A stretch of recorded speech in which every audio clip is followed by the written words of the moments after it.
Good afternoon, folks. Mike Wells, your World Explorer. Today is July the 17th, 2022, and we're looking at some cashew apples in a glass of water.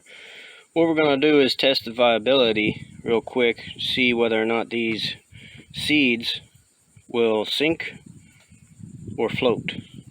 So let me pull them off real quick. Alright, here we go. All I have is this glass of water. I'll place the seeds in. If they float, they're supposedly not viable.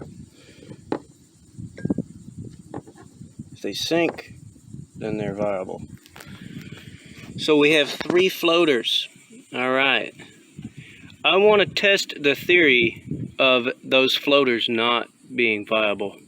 So what we're going to do is plant them in some pots here today. Alright, here's the 3 pots. I'm going to take the seeds, stick them in facing the crescent faces downward. Just like that.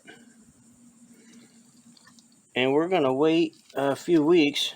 If these things are viable, they should be germinating within 4 weeks. So we'll know pretty soon, especially as August approaches. Folks, thanks for watching. Don't forget to like and subscribe, as that helps the channel grow. And stay tuned, as we'll keep you updated on the progress of this particular non-viable seed test for the cashew apple seeds. Have a good day.